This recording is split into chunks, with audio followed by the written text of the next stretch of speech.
moderation, which is good. Yeah, and I apply that. I'm trying to apply that just to diet in general and stuff, and trying to skip on the potato chips and all that nonsense, especially after fucking. Did you hear about that Frito-Lay strike in Kansas? No, I didn't. It is nuts, but we'll just save that for another day. Well, can you tell me just a little tidbit about it?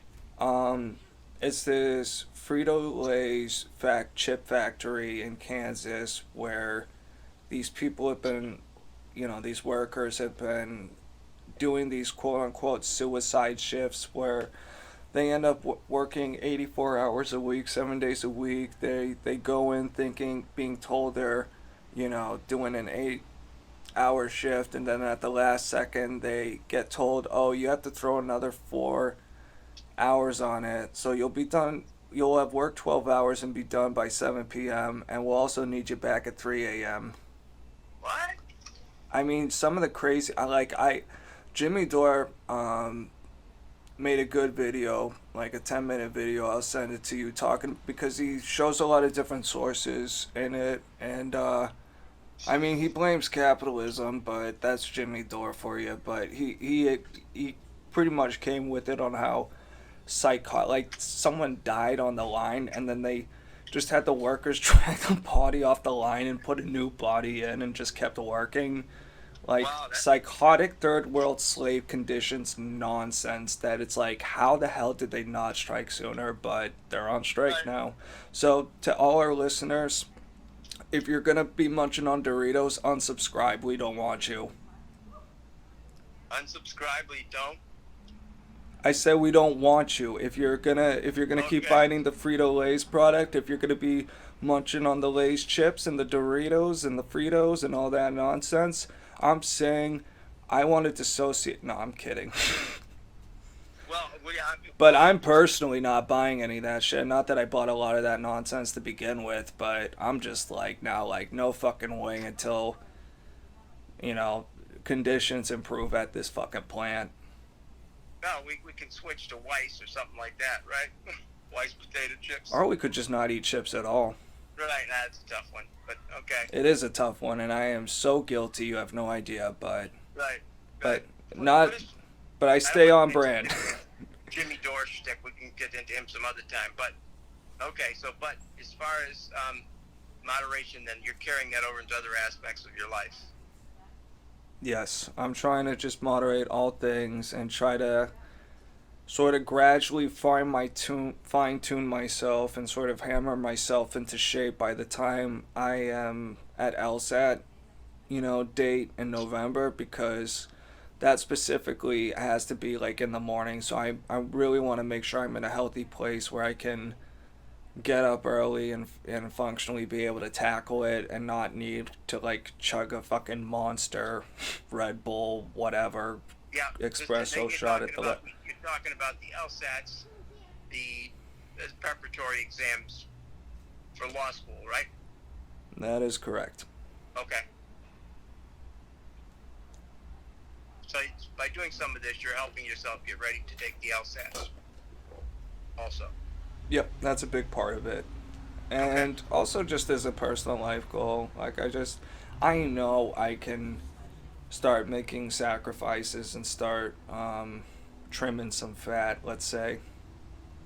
Mm-hmm. Well, you're really not, an overweight person by any means. Well, I didn't mean that like literally. I meant that kind of like figuratively. Like Okay, I can smoke less cigarette, just more moderation in all things, as okay, I think Aristotle would say. Yeah. okay. So in general, it sounds like are you pretty pleased with yourself in terms of how you're doing things right now?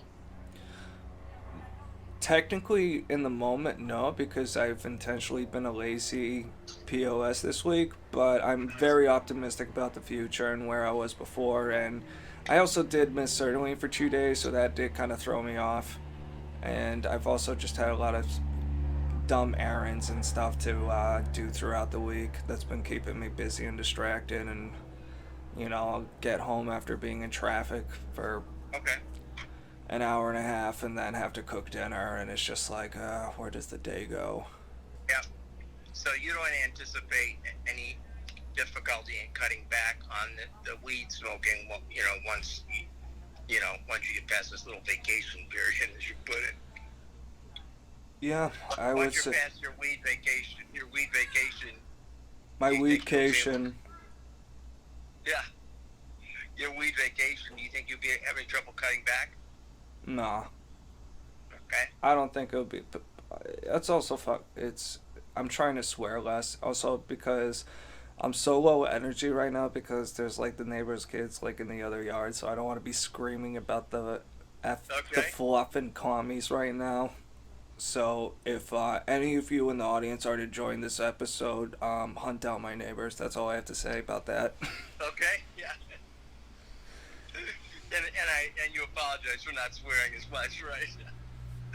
That's kind of ironic. But Well, you anyway, actually do get demonetized and stuff. I mean, I'm not at a point where I have any monetization to worry about, but it is actually one of the YouTube rules. And, on the one hand, I don't like that kind of censorship or self-censorship, but on the other hand, it's the kind where I'm like, you can definitely adapt to it, and I do think it's actually a good challenge to not talk so gutter and trashy about every serious thing the way I tend to do with a lot of swear words and such. is that really in the rules? The YouTube rules? Well, it's not like they'll take off your video for any language obscenity, but I do believe you do get demonetized. Like on the Timcast IRL, for example, they very intentionally, and I kind of like it just because it forces people to express things in a different way where they're very honest in saying I would be much more obscene about this, and they kind of have to it's almost like when you have to explain something to a child, and there's this, like, I don't know, I think there's kind of there can be a fun challenge in that, but that's just my opinion. Okay. And then they have their own website where they just go off the rails, but I haven't checked it yet. Right. All right. Let me just give you two more questions here. So, in terms of depression, stay with the same rating scale. 10 being, doing extremely well, no depression. 0 being very depressed.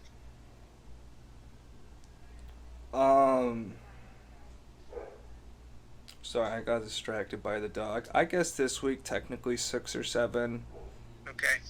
and that's probably kind of to do with just sort of the inactivity. Although I've been like working out, and went for my first run. Like I said before, it's been more about just progressing in a lot of little things this week as opposed to any big major shifts. Okay. Any thoughts about self-harm? No, but during the 2 Sertraline days, I had a few well, for one thing, I felt like a little murky and ADD-ish. Yep.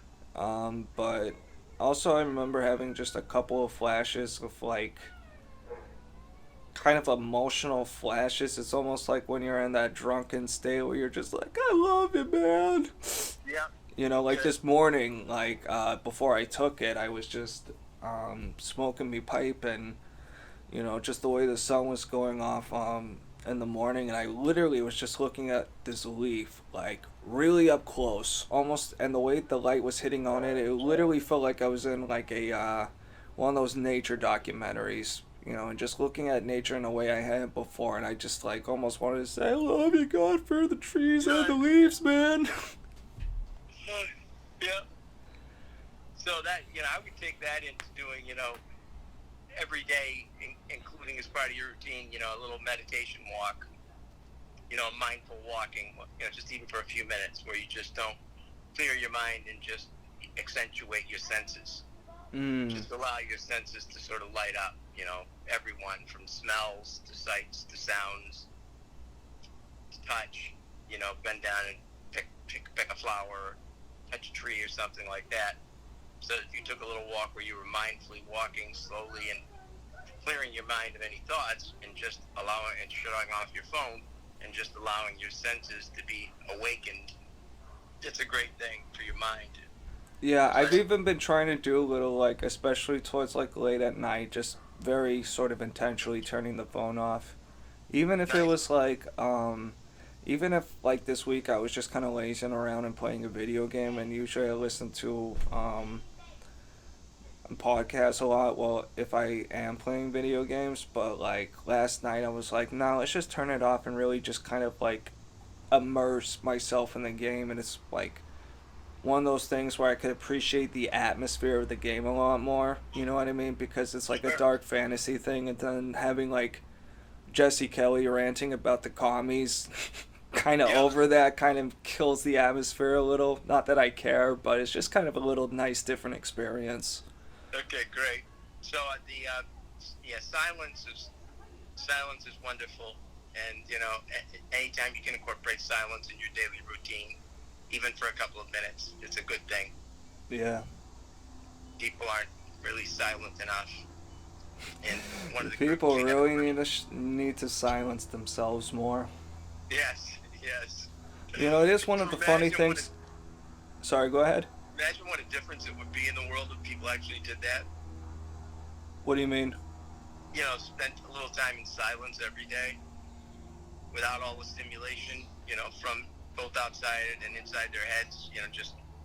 Just be silent. Yeah, I mean, also part of the problem is that we've kind of gone through this 180 where a few decades ago, I think America was very, like many cultures, was a society of just repressing everything and not talking about your personal whatever, whereas like today, people cannot shut up about their extra invented, like, and I'm not even trying to take shots at no one, but there are some goofy people who are just like inventing gender identities just to I don't even fucking know what.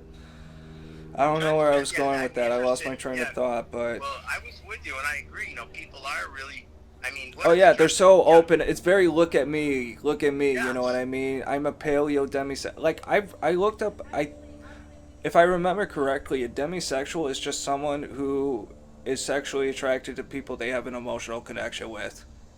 A demisexual.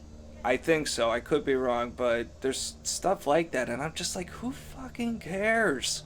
Right. Everyone's got to be so open. You know what I mean? Like, I don't hate on the gay parade, but like, and I've actually heard a good explanation for like why, because it'll always be someone's first. So seeing it, letting it go a little wild, I don't hate on it, but at the same time, it's gotten really, really open, and now it's on the Blues Clues and just all the ugh.